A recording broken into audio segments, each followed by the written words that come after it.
The moment my wife slid the divorce papers across the Christmas table, I realized the room had not gathered to celebrate a holiday. It had gathered to watch me disappear. The ballroom at the Whitmore Grand Hotel was dressed like a postcard that cost too much to mail.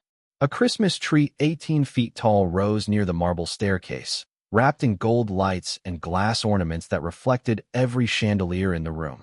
White tablecloths fell clean over round tables. Silverware lined up like little soldiers. A pianist near the fireplace played soft carols while waiters moved between the Whitmore relatives with trays of sparkling cider, champagne, and practiced smiles. Outside the tall windows, snow drifted over downtown Cincinnati in slow white sheets, turning the streetlights into halos. Inside, everything glittered. Everything except my marriage.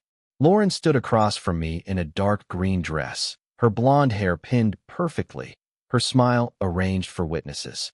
Her father, Richard Whitmore, sat at the head of the table with one hand around a crystal glass, watching me like a man waiting for a servant to make a mistake. Patricia, her mother, leaned toward two cousins with that soft, satisfied expression people wear when cruelty is about to be disguised as family concern. Derek, Lauren's brother, already had his phone angled low, pretending to check a message. He was recording. I saw the red that reflected in his wine glass. I saw all of it. That was the thing they never understood about quiet men. We are not blind. We are just tired of explaining what we see. Lauren placed the folder on the table between the roasted turkey centerpiece and a bowl of cranberry sauce no one had touched. The folder was white. Too white. Legal paper has a way of looking cleaner than the damage it carries. "Sign it," she said. Her voice was calm, but not kind. "Let us give everyone a real Christmas miracle." For half a second, even the pianist seemed to miss a note. Then Derek laughed. Richard followed, low and pleased. Patricia covered her mouth, but her shoulders shook. A few cousins joined because rich families treat laughter like permission. If the powerful person laughs first, everyone else learns what is safe to feel. I looked down at the papers. Petition for dissolution of marriage. Andrew Hale and Lauren Hale. 8 years reduced to names, dates, and blank lines waiting for ink. My throat tightened before I could stop it. I had known Lauren was unhappy. I had known her family never respected me. But knowing a storm is coming does not make the rain feel dry when it hits your face. I picked up the pen. My hand shook once. Just once. Lauren saw it, and something like victory moved across her eyes. That was when the first tear fell. Not because I wanted her back. Not because I did not understand what was happening. It fell because a man can still mourn the house while walking out of the fire. 8 Christmases came through me in one breath. Lauren barefoot in our first apartment, hanging cheap ornaments from a grocery store. Lauren laughing when I burned the rolls. Lauren asleep on my shoulder during a midnight service while snow tapped against the church windows. Those memories did not ask permission to hurt. They arrived, stood behind my eyes, and pressed forward. Derek zoomed in. I heard the tiny shift of his phone case against the table. "Look at him," he muttered. "He is actually crying." Richard lifted his glass. Well, Andrew always did have a talent for making himself look smaller. More laughter. Lauren did not stop them. That mattered more than the papers. She watched her family turn my pain into entertainment, and she let the moment breathe. I signed the first page. Then the second. The pen moved across the lines with a sound so small it should not have carried, but in that room, every stroke felt louder than the piano. I signed the final page and set the pen down carefully beside the folder. No slammed fist. No raised voice. No begging. Just ink. Just breath. Just the quiet death of a promise in a ballroom full of Christmas lights. Derek lowered his phone, grinning. "Merry Christmas, man." I wiped my cheek with my thumb and looked at the table, at the Whitmore family sitting beneath chandeliers paid for by accounts they did not understand, inside a hotel they believed their name still owned. They thought I was the poor husband being thrown away in public. They thought the tears meant defeat. They had no idea I was the reason the hotel doors were still open, the payroll still cleared, and the Whitmore name still glowed above the entrance in gold letters. I folded the signed papers once, slid them back toward Lauren, and said nothing. Not yet. The room kept laughing for 3 more seconds. Then the general manager walked in, saw the folder, saw my face, and went pale. The general manager's name was Thomas Reed, and he was the first person in that ballroom who understood the room had just laughed at the wrong man. He stopped near the entrance with one hand still on the brass door handle, his black suit neat, his silver name tag catching the glow from the Christmas tree. Thomas had managed luxury hotels for 20 years. Men like him were trained to walk through disasters without changing expression. A burst pipe behind a wedding reception. A senator demanding a suite at midnight. A celebrity guest screaming about the wrong flowers. Thomas Reed could carry bad news on a silver tray and make it look like service. But when he saw me sitting at the Whitmore table with divorce papers between me and my wife, his face lost color so quickly even Derek lowered his phone. That was the first crack in the laughter. Richard noticed it too. He turned in his chair, irritated by the interruption. Thomas, is there a problem? The question sounded casual, but Richard never asked questions casually. He used them like leashes. For years, the Whitmore family had moved through that hotel as if the marble floors had been poured for their footsteps alone. Richard held court in the lobby bar. Patricia hosted charity luncheons under crystal chandeliers. Derek charged private parties to company accounts and called it brand development. Lauren treated the penthouse suite like a second closet. And me? I was the quiet husband in the gray coat, the man they introduced without a job title because none of them knew what to do with the one I gave them. Operational consultant. Private investor. Boring words. Useful words. Words that let people underestimate you without feeling warned. Thomas did not answer Richard right away. His eyes moved to me first. That small courtesy shifted the air. Mr. Hale, he said, carefully, I apologize for interrupting your evening. I was not aware you had arrived. The table went still. Not silent yet. Still. There is a difference. Silence is empty. Stillness is a room holding its breath. Lauren blinked as if she had misheard him. Patricia's smile thinned. Derek looked from Thomas to me, searching for the joke. Richard's mouth tightened around the rim of his glass. Mr. Hale, he repeated with a little laugh. Thomas, Andrew is family. No need for hotel formalities. Thomas swallowed once. Of course, sir. But he was still looking at me. Not Richard. Me. I folded my hands on the edge of the table, the signed papers resting beside my empty dessert plate. My tears had dried, but the skin beneath my eyes still felt tight. I hated that they had seen me cry, not because tears are weakness, because they had believed those tears belonged to them. Is everything in order? I asked. My voice came out low, steady, the kind of calm that arrives after something inside you has already finished breaking. Thomas straightened. Yes, sir. Mostly. Mr. Grant has arrived downstairs. He requested confirmation before proceeding. Marcus Grant. My attorney. The name landed at the table like a glass set down too hard. Lauren's eyes moved to mine. For the first time that night, she looked less certain of the script. Richard leaned back slowly. Proceeding with what? I did not answer him. Not yet. I looked at Thomas. Give us 5 minutes. Then send him up. Thomas nodded. Yes, Mr. Hale. He left as quietly as he had entered, but the room did not recover when the door closed behind him. The pianist kept playing because professionals know not to stop until someone with authority tells them to. But the music had changed somehow. The same notes, less warmth. The Christmas tree still glittered. The champagne still bubbled. The Whitmore relatives still sat in their expensive clothes. Yet the table felt different, as if someone had lifted the tablecloth and shown the legs were cracked. Lauren leaned toward me, lowering her voice. Andrew, what is going on? That question almost made me laugh, not with humor, but with exhaustion. 8 years of marriage, and she was finally curious. Not when her father joked about my income. Not when her brother called me a charity case. Not when her mother introduced me as Lauren's little project at a fundraiser 2 summers earlier. Curiosity arrived only after a man with a name tag showed me respect. I looked at my wife, or the woman who had been my wife until ink made the truth official. You should have asked that before you put the papers on the table, I said. Her face tightened. This is not the time for games. No, I said. It is not. Richard set his glass down. Andrew, if this is some attempt to embarrass this family because Lauren finally came to her senses, I would advise you to remember where you are. There it was. The old rhythm. His roof. His room. His rules. I looked around the ballroom, at the carved molding, the garlands looped along the balcony, the staff moving carefully at the edges of the disaster, and felt a strange quiet settle through me. This place had history. His name was on it. His pride was in it. But ownership is not a family story. Ownership is paper, signatures, debt. Control. I know exactly where I am, I said. Then I picked up my water glass, took one slow sip, and waited for Marcus Grant to come upstairs. Marcus Grant entered the ballroom 5 minutes later, and the temperature of the room changed without a single window opening. He was a tall man in a navy overcoat, white hair combed back, leather briefcase in one hand, the expression of someone who never rushed because paperwork had already done the walking for him. Thomas Reed followed 2 steps behind, careful and pale, then stopped near the wall as if the carpet itself had become a line he did not want to cross.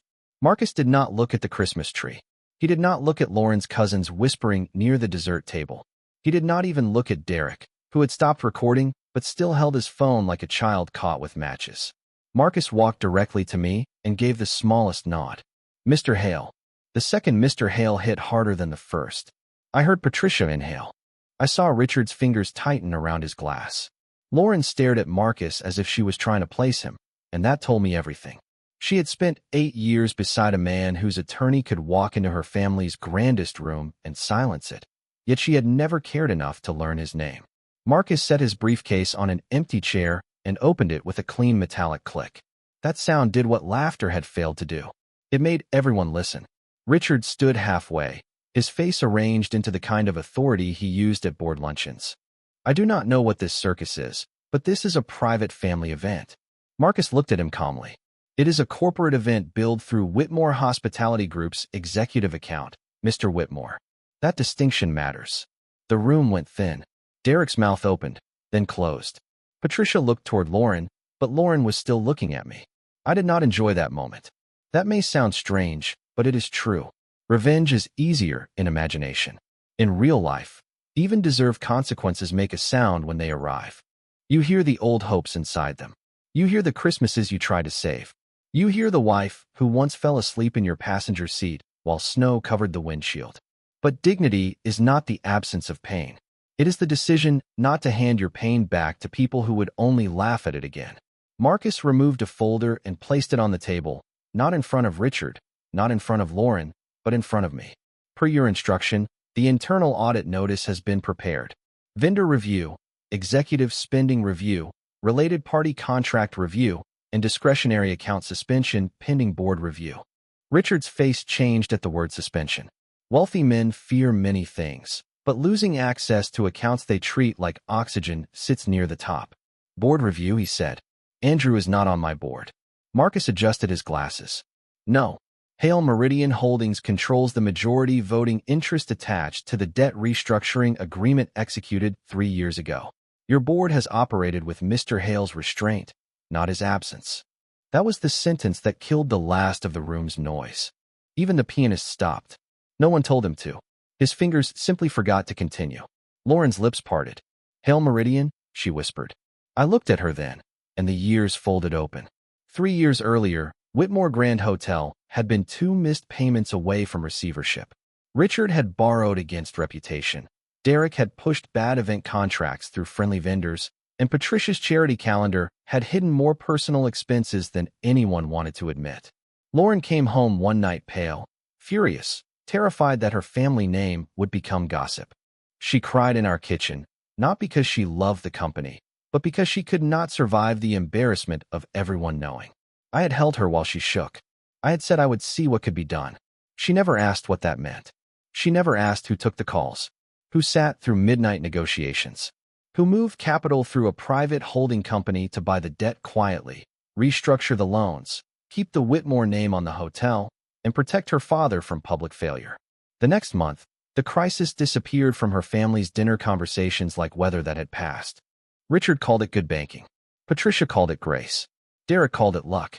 Lauren kissed my cheek once and said, I am glad that is over. She never knew it had only ended because I stepped under it. Now she knew. Not from my mouth. From documents.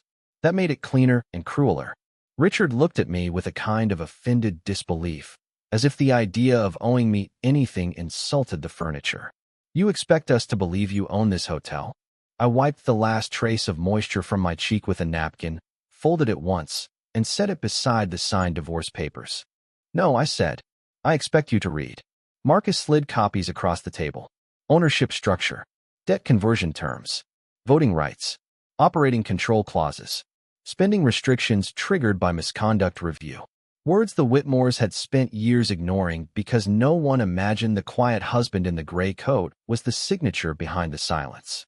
Derek finally found his voice. This is insane. I looked at him. No. Charging private parties to a corporate account is insane. His face went flat. Patricia turned toward Richard, panic moving under her makeup. Lauren sat down slowly, as if her knees had stopped trusting the floor. I did not raise my voice. I did not need to. The room that had laughed at my tears was now listening to paper breathe. Richard Whitmore picked up the first page like the paper itself had offended him. His eyes moved across the ownership chart, the voting rights, the debt conversion language, and with every line, the color in his face changed a shade. The man who had spent years speaking to me like a decorative inconvenience was now reading my name where his authority used to be. Hail Meridian Holdings. Majority control. Operating oversight. Audit trigger. Words can be quiet and still remove the floor beneath someone. Patricia reached for the page, but Richard pulled it back before she could touch it. That small motion told the room more than he meant it to. He was not protecting her from confusion. He was protecting himself from being seen. Derek tried to laugh again, but it came out wrong, thin and dry, like a match struck in a wet room. Come on, Dad. This cannot be real. Marcus turned one page toward him. The related party vendor contracts include 3 entities registered under your management, Mr. Whitmore. Derek's smile disappeared completely. That was approved. By whom? Marcus asked. 2 words. No accusation. No drama. Just a door opening to a hallway Derek clearly did not want to walk down. Lauren looked from her brother to her father, then to me. Her face had gone pale, but there was anger there too, the kind people reach for when shame starts asking questions. You kept this from me, she said. The ballroom seemed to lean toward that sentence. It gave her a place to stand. Not the wife who had humiliated her husband under Christmas lights. Not the daughter of a family spending through a company they no longer controlled. The woman deceived. The woman wronged. I knew the shape of that performance.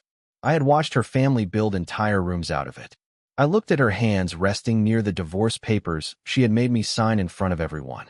I protected what you said you loved, I said. Your family name. This hotel. Your father's reputation. I did it quietly because you were terrified of public shame. Her mouth tightened. That is not an answer. It is the only answer you never asked for. The words landed harder than I expected. Maybe because they were not polished. Maybe because they were tired. Lauren looked away first. Outside the windows, snow kept falling over Cincinnati, soft and indifferent, covering the street inch by inch while the ballroom uncovered everything else. I remembered the night 3 years earlier with brutal clarity. Lauren had come home after midnight, still in her coat, mascara smudged, phone shaking in her hand. Richard's lender had refused another extension. A local business reporter had started asking questions. Derek's vendor deals were coming under review. Patricia's charity accounts were tangled with hotel expenses. Lauren had stood in our kitchen whispering, "If this gets out, my family is finished." Not once did she ask if I could help. Not directly. That would have required believing I had weight in the world. She only cried into my shirt, and I made the mistake of thinking being trusted with her fear meant being valued. By morning, I had called Marcus. By the following week, Hail Meridian had opened negotiations through council. Within a month, the debt was contained, the hotel stayed open, payroll cleared, and the Whitmore name remained glowing over the front entrance. Richard never thanked me because Richard never knew. Lauren never thanked me because Lauren never asked. That was the tragedy of silent rescue. If you do it too well, the people saved by it call the rescue luck. Marcus placed another set of documents on the table. Effective immediately, discretionary executive spending is suspended pending review. This includes non-business event charges, family travel billed through the hotel, vendor payments connected to personal relationships, and any hospitality expenses not tied to approved operations. Patricia made a small sound. Not loud, more like air leaving a room. The Christmas party? She asked. Marcus looked at the event contract. Currently billed to Whitmore Hospitality Group. Derek leaned back as if distance could separate him from the invoice. Richard finally found his voice, but it had lost the old weight. Andrew, you are emotional. You signed divorce papers tonight. Do not make business decisions from pain. That almost did make me smile. A few minutes earlier, my tears had been a joke to him. Now my pain was a governance concern. The audit was prepared before dinner, I said. Your daughter chose the timing of the papers. You chose the laughter. No one moved. Even Lauren froze at that. Because it was true, and truth has a way of standing up without being invited. Thomas Reed remained by the wall, eyes lowered, but I could see relief in his posture. Staff always know when a building is being abused by the people who claim to represent it. They see the unpaid vendors, the personal tabs, the relatives who snap fingers at waiters, the executives who treat payroll like a suggestion until someone serious enters the room. I looked around at them, the servers, the bartender, the pianist with his hands folded in his lap. They were the reason I had saved the hotel in the first place. Not Richard, not Derek, not the Whitmore pride. The people who showed up on time and kept the lights warm. The event may continue, I said to Thomas. The staff will be paid holiday rates. Personally approved. No one working tonight loses $1 because of this table. Thomas's throat moved. Yes, Mr. Hale. That one sentence did more than the legal documents. It told every worker in the room who had been protecting him. Richard stared at me as if I had taken something from him. I had not. I had only stopped letting him spend what was no longer his. Lauren pushed back her chair slowly. Andrew, can we talk privately? There it was.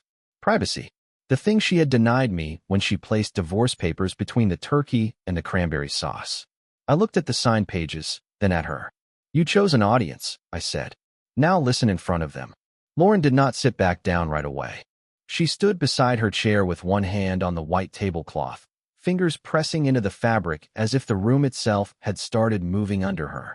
The Christmas lights reflected in her eyes, gold and trembling, and for one brief second I saw the woman I had married beneath the polish her family had layered over her. Then Richard cleared his throat, and she became a Whitmore again. This is ridiculous, he said, but the sentence no longer had a spine. You cannot just walk into my hotel and act like some kind of king. Marcus closed one folder and opened another.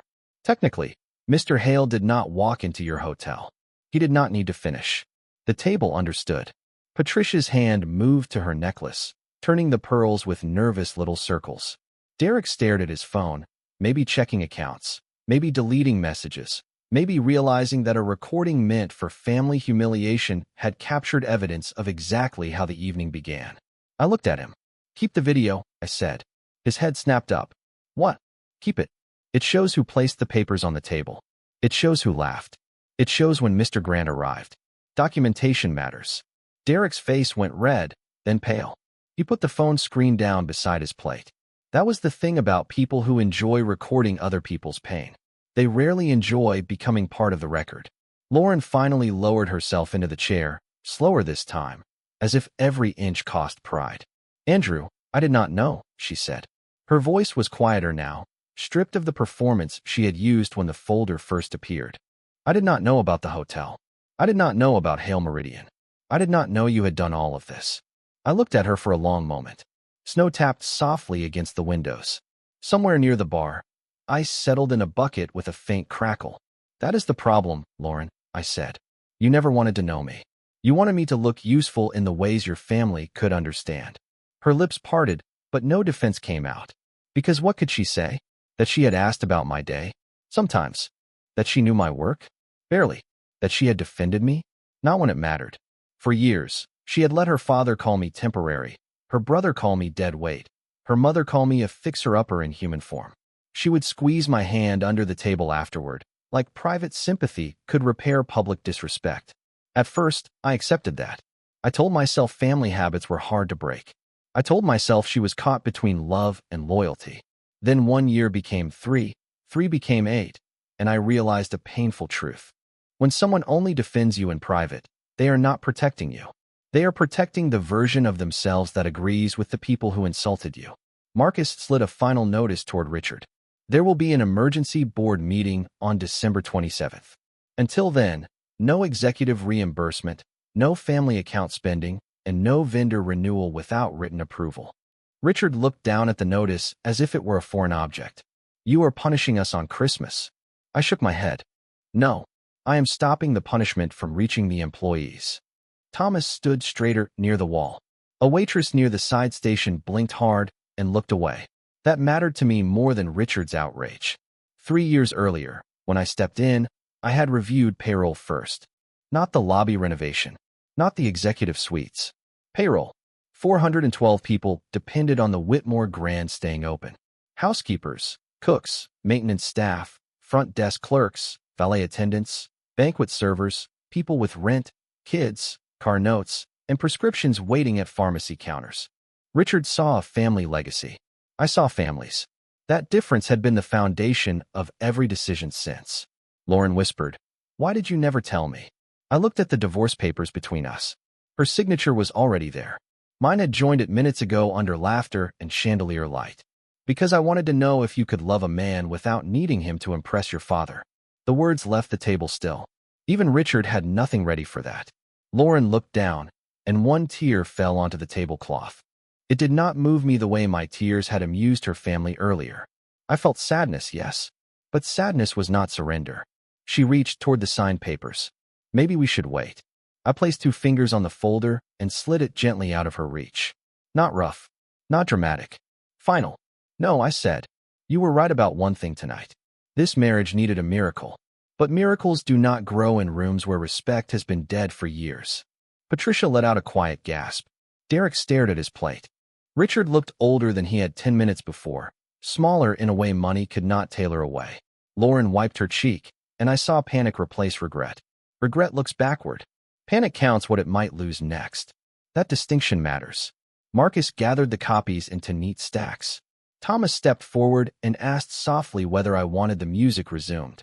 I looked around the ballroom, at the tree, the candles, the staff waiting for permission to return to work inside a family collapse they had been forced to witness. Yes, I said. Let the guests have their Christmas. The pianist started again, hesitant at first, then steadier. The melody filled the room, but it no longer belonged to the Whitmores. It belonged to everyone who had stayed professional while the people at the head table forgot what dignity cost. I stood, buttoned my jacket, and picked up the signed divorce folder. Lauren looked up at me, eyes wet, voice barely above the music. Where are you going? I held the folder at my side and looked once at the 18-foot tree glowing behind her. Home, I said. Then I walked away from the table that had mistaken my heartbreak for entertainment. The lobby outside the ballroom felt colder than it had when I arrived, or maybe I was only noticing the temperature because no one was laughing anymore.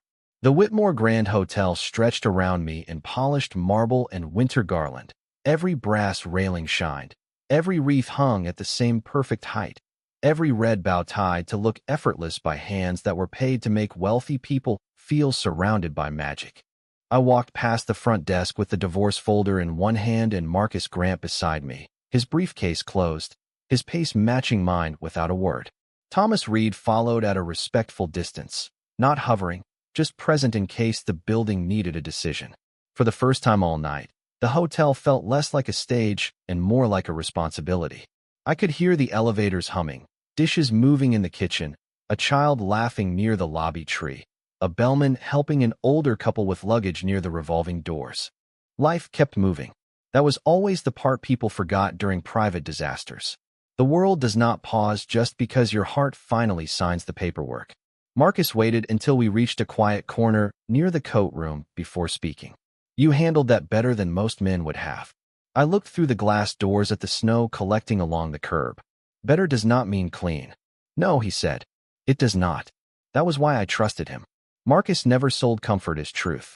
He only handed you the truth and let you decide how straight you could stand beneath it. I opened the folder once more and looked at my signature under Lawrence. The ink had dried. That seemed unfair. Something that permanent should take longer to settle. File it after the holiday, I said. No rush tonight. Marcus studied me for a moment. Are you sure? I nodded. The marriage is over, but the staff has enough to deal with. Let Christmas finish before the court calendar starts. He gave the smallest nod, and I knew he understood. Restraint was not weakness. It was the final thing I was choosing for myself. Behind us, the ballroom doors opened. The music leaked out first, then the soft rush of voices trying to pretend they had not just watched a family lose its shape. Lauren stepped into the lobby alone. She had removed none of the polish. Same green dress, same pinned hair, same diamond earrings her mother had probably chosen. But her face no longer belonged to the outfit. She looked young in a tired way, like someone who had reached the end of a performance and found no one waiting backstage. "Andrew," she said. Marcus glanced at me. I gave him a small nod, and he stepped aside with Thomas. Lauren came closer, stopping several feet away, as if she finally understood distance was no longer hers to close. "I did not know they were going to laugh like that," she said. The sentence almost worked. It had the rhythm of an apology, the shape of one, but inside it, something was missing. Responsibility. "You put the papers on the table," I said. She looked down. I was angry. "No," I said quietly. "You were confident." Her eyes lifted then, wet and defensive. What does that mean? It meant she had known the room would support her. It meant she had trusted her father's contempt, her mother's approval, her brother's camera, the whole family machine that had spent years teaching her my dignity was optional. It meant she had not lost control. She had used control. But I was too tired to turn all of that into a speech. "It means you chose that moment because you thought I had no power in it." Her lips trembled. For once, she did not answer quickly. Snow moved behind her through the glass, soft and soundless, while guests in the lobby carried shopping bags and garment bags, unaware that a marriage had just ended 20 yards away under gold lights. "I loved you," she whispered. I believed her, and that was the saddest part. Lauren had loved me in the limited way she understood love. Privately. Conveniently. As long as loving me did not cost her status in the room she came from. "I know," I said, "but you never respected me where it mattered." She flinched. Not because I was cruel. Because I was accurate. She reached for my hand, then stopped before touching me. That restraint was new. Too late, but new. "Can we talk tomorrow?" she asked.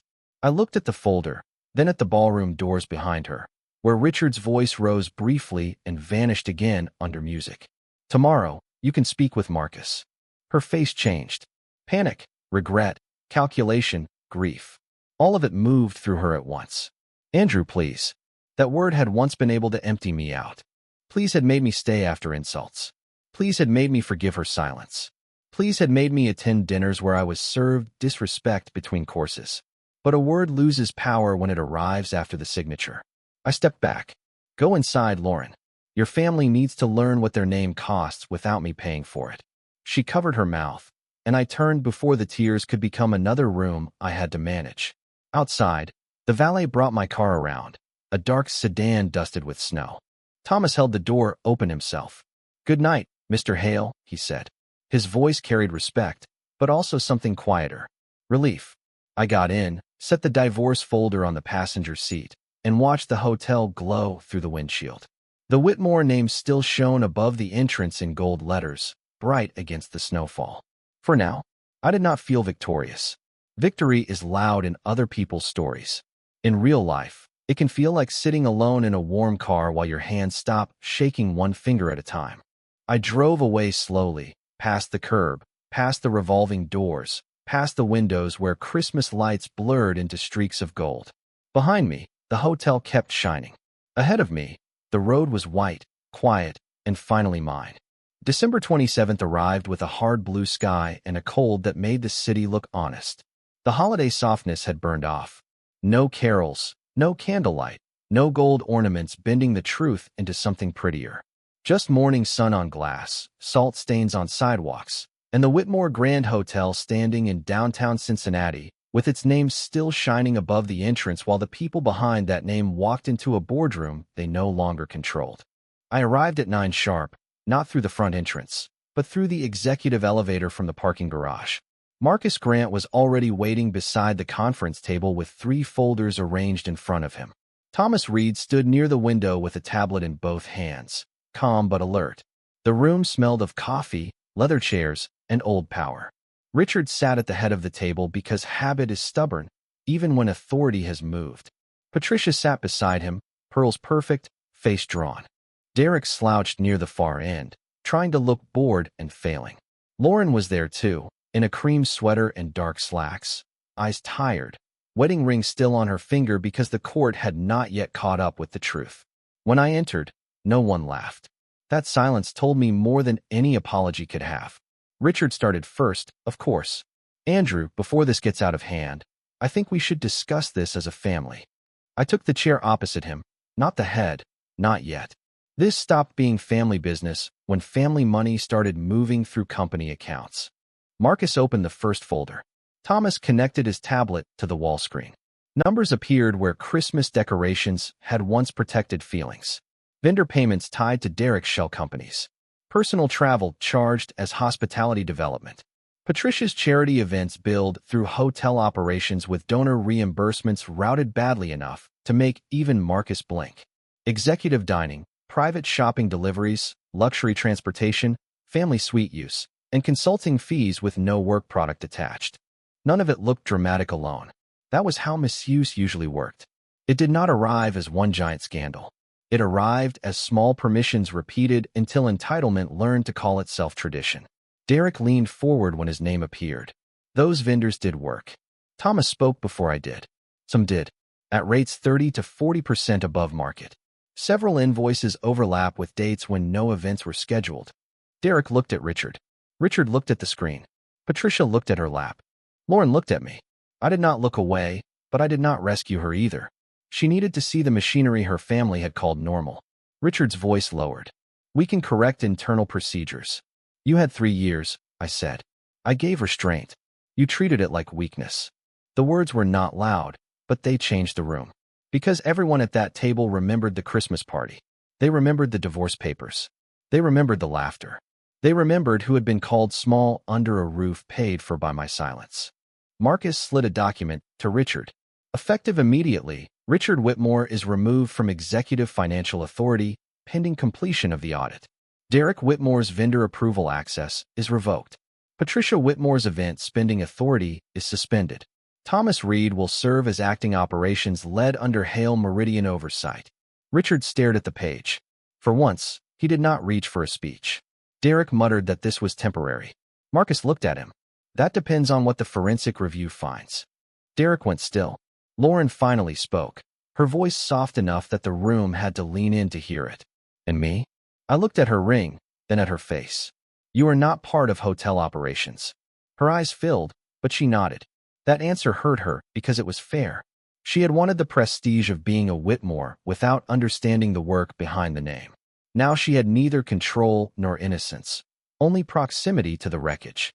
Thomas cleared his throat and showed the last slide. Payroll projections, vendor stabilization, staff retention plan, deferred maintenance schedule, real problems, fixable problems. The kind rich families ignore until serious people inherit the mess. I approved emergency funds for payroll, maintenance, and vendor settlements tied to legitimate services. I denied reimbursement for the Christmas party. Richard flinched at that more than he had at his suspension. Pride hates receipts. When the meeting ended, no one stood quickly. Power had left them tired. I gathered my papers and walked toward the door, but Lauren followed me into the hallway. Andrew, she said. I stopped. The hallway was lined with framed photographs of the hotel through the decades, ribbon cuttings, galas, smiling Whitmores in black tie. I wondered how many quiet people had kept those smiles lit. Lauren looked smaller beneath them. I watched them laugh at you, she said. And I let them. I waited.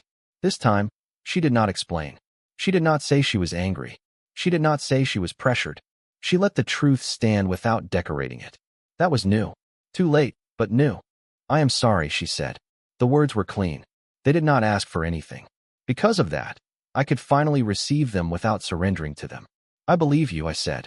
Hope moved across her face before I finished. But I am still leaving. The hope faded, and the hallway became very quiet. I walked to the elevator alone. As the doors closed, I saw Lauren standing beneath a photograph of her grandfather opening the hotel 40 years earlier. For the first time, she looked less like an heir to a name and more like a woman realizing names do not protect you from the consequences of what you allow. By New Year's week, the Whitmore Grand Hotel had stopped feeling like a monument and started feeling like a workplace again. That was the first sign the audit was doing its job. The lobby still had garland on the railings, but the air had changed. Staff members no longer lowered their voices when a Whitmore crossed the floor. Vendors received calls with real payment timelines instead of apologies wrapped in delay. Department heads met with Thomas Reed every morning at 8, and for the first time in years, decisions moved through people who understood operations instead of relatives who understood entitlement. I spent 3 days in a temporary office on the 12th floor. reviewing contracts while snow melted along the windowsills, and the city below returned to normal after Christmas. Normal is underrated. Normal means payroll clears. Normal means a banquet server knows her holiday hours were paid correctly. Normal means a maintenance request becomes a work order instead of a rumor. Richard hated every minute of it. He arrived each morning in a dark overcoat, still trying to carry himself like the room belonged to him. But the staff no longer stepped aside with fear. They stepped aside with professionalism.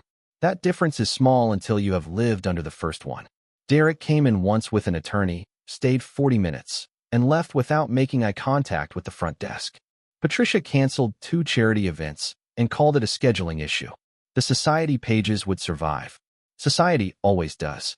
Lauren came by on Friday afternoon, alone. I saw her reflection in the office glass before she knocked. Cream coat, hair pulled back. No jewelry except the wedding ring she had finally moved from her finger to a chain around her neck. That detail almost hurt more than I expected. Grief has a way of making symbolic gestures after the practical choices are gone. I told her to come in. She stood near the door at first, eyes moving over the contract folders, the coffee cup, the framed city view, the room where I looked less like her husband and more like the man her family should have respected years ago. Thomas said you were keeping the Whitmore name on the hotel, she said. I nodded. For now. Why? The question was quiet, not accusing, just confused.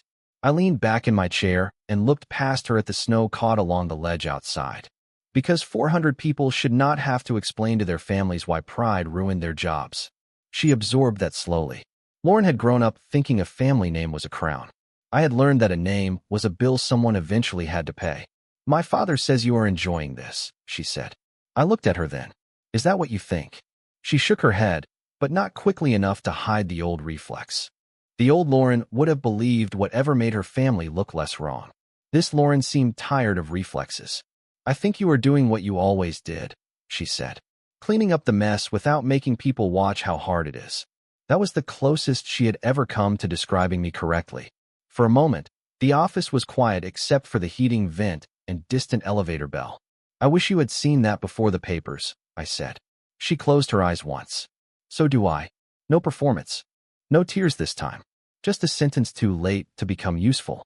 She stepped closer and placed a small envelope on my desk. Inside was not a legal document. It was a photograph from our first Christmas together, taken in a cheap apartment with a leaning tree and lights taped around the window because we could not afford proper hooks. I remembered that night. Lauren in wool socks. Me holding 2 mugs of cocoa. The whole room smelling like burned cookies and pine. We looked poor and happy. 2 people smiling at a future neither of us understood. I found it in my old desk, she said. I wanted you to have it. I looked at the photo, then slid it back toward her gently. Keep it. Her face tightened. You do not want it. I do, I said.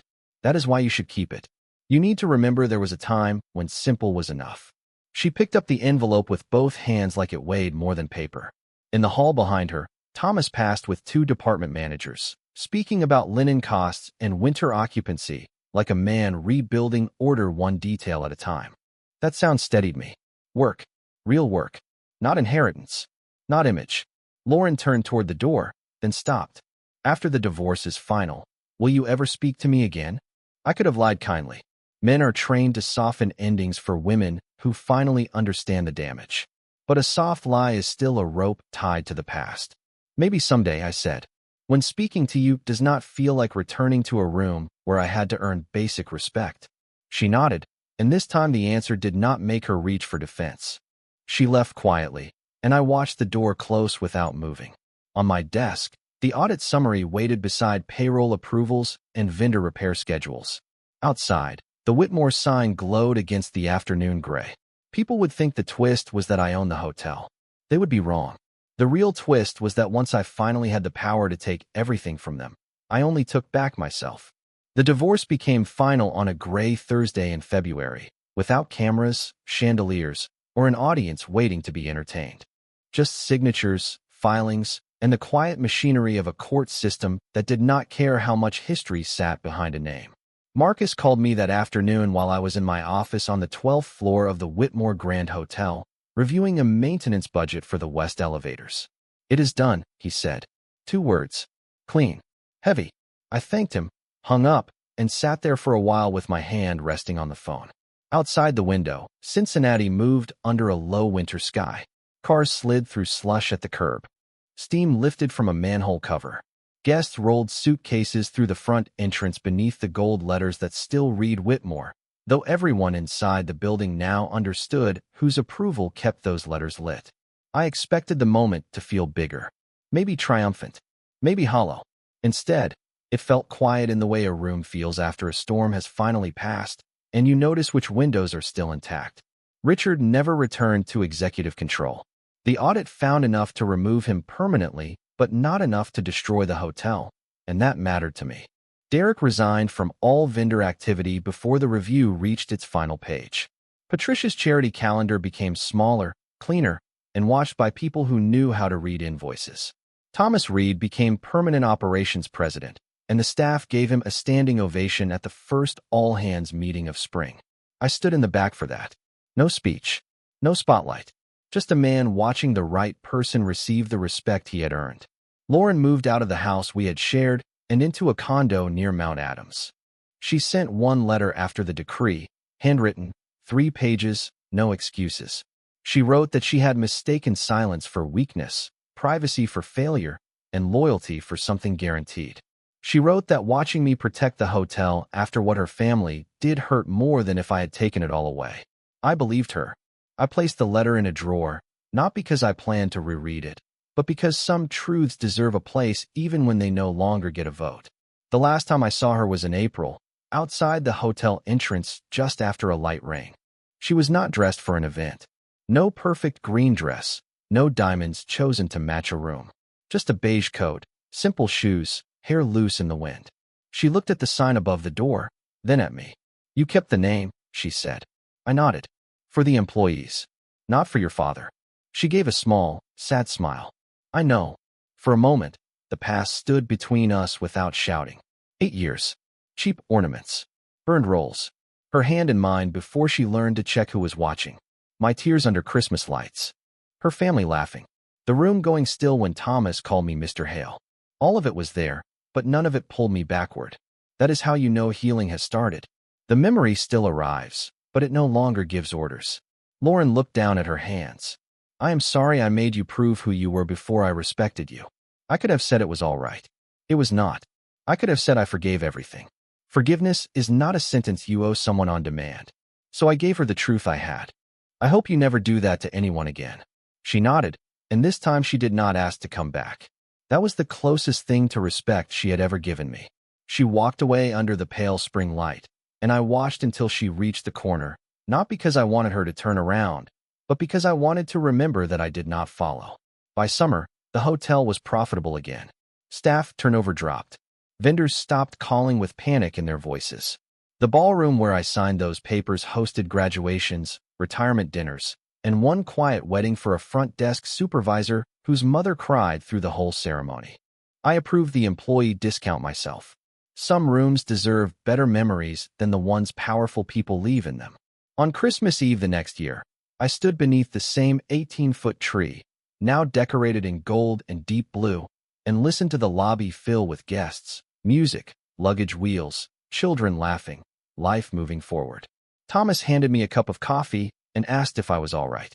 I looked at the lights, then at the staff moving confidently through the room, and realized I was. Not because Lauren had lost, not because Richard had been humbled, but because the part of me they tried to make small had survived without becoming cruel. So what do you think? Did Andrew handle the humiliation the right way by staying calm and letting the truth speak through documents and consequences? Or should he have walked away the moment the papers hit the table? Tell me honestly, because stories like this are not just about divorce or money. They are about the moment a person finally stops begging to be respected and starts living like respect is non-negotiable. And if quiet strength, emotional justice, and powerful life reversals speak to you, stay with this channel, because the next story may hit even closer to home.